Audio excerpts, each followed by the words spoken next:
they tried to hide. Take that, Bucky Walker. You tried to separate us, but it didn't work. Right. Here we are. We figured it out. We found who was who, and you tried. Over 100 years later. Over 100 years later. Here we are. Yep, here we are, all together. So, we are all human museums. This is a philosophy that I have. We are all human museums carrying, holding, translating secrets, identities, family, community, tradition, artifacts, stories, symbols, joys, sorrows, fears, regrets, hopes, dreams, memories, amnesia, weapons, generational trauma, and genetic deja vu. Jackie Shelton Green is North Carolina's first African-American poet laureate. Through her work, she excavates stories that are hidden and forgotten in what she calls the collective amnesia of the South. She teaches at Duke University's Center for Documentary Studies. What pieces of yourself are represented in your human museum? What do you include? What do you exclude? What is whispered and what is screamed? The best way to construct this is to actually construct a house, a human museum, with windows, with doors. When I bought this house, I really wanted it to embody a sensibility of a family and bringing ancestral presences in and also celebrating my children's lives. It's a space where not only am I reaching for a book, but when I reach, I see something that's very familiar and dear to me. So, Jackie and Michael, thank you for having me here at Jackie's home and coming to share your family albums. This photograph is a photograph of my father and I. My father, Carnage Vincent, and that's me as a baby. I did meet my father's sister, Aunt Lily. I took this picture myself back in the 70s. This aunt was blind. She had such amazing energy here. Yes. What drove you to capture her in this way? Well, she always fascinated me as a child. My brother and I had never met a blind person. She would come, and of course we would stand staring at her, because she intrigued us. Little did we know that she could actually see shadows and things, so she would say, "What do you want?" And we would just freak out and scatter because, she could see us. So, how are you related? My grandfather and Jackie's grandmother were brothers and sisters. I see. Brothers and sisters. So your second, I think that's second cousins. Okay. Both of you have referenced a lynching. Could you tell us about that? Our great-grandfather. Casual Holt. So this is a family photo, but it's also something that's It appeared in the newspaper. in a newspaper. Great-grandfather, Casual, and one of his brothers, they were appointed deputy sheriffs for Alamance County. And it's my understanding that they arrested a Caucasian female for public drunkenness. And as a result of that, this is when the lynching occurred. But Casper survived. Casual survived. And he was employed by a textile mill. That owned him. The whole mill. The Holt family was renowned for manufacturing the first dyed cotton in the South, weaving the popular Alamance and Glencoe plaids.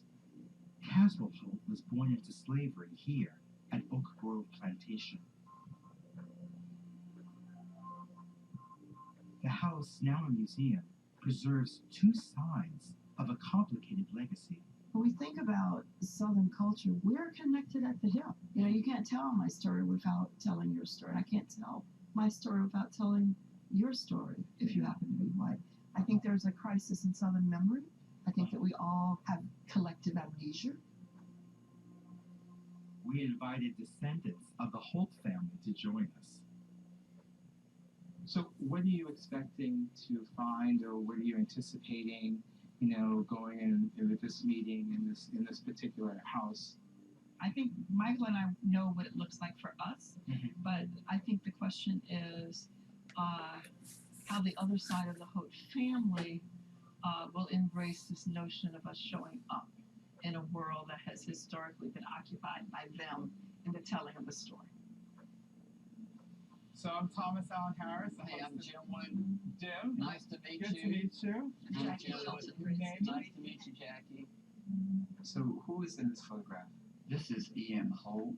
He's known as the textile pioneer of Alamance County.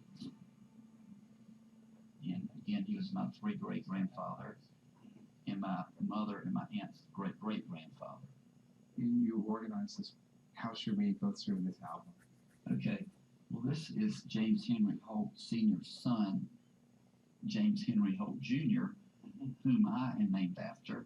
And there is one more photo here that I was going to show. This is my great-grandfather, again, James Henry Holt Sr., and he had 7 sons, and each of his sons had a mill. Each of them had their own mill. Right. Did Each they have one their had own? their own mill. Did they have their own special character? Each of the mills. Well, the one that James Henry Holt Sr. owned was Glencoe, and they actually made the plaid. The Glencoe plaid. Yeah, the Glencoe plaid, correct.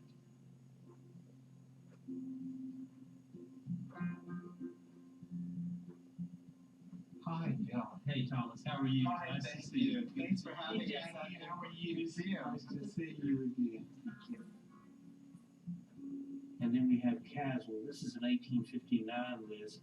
Caswell was 27 years old at that time. And of course, these are tax values. So this was the tax value What year was for the time, 1859. And how much? What was his tax value? $700. $700. Which, as skilled labor, that was a relatively high value for the time period.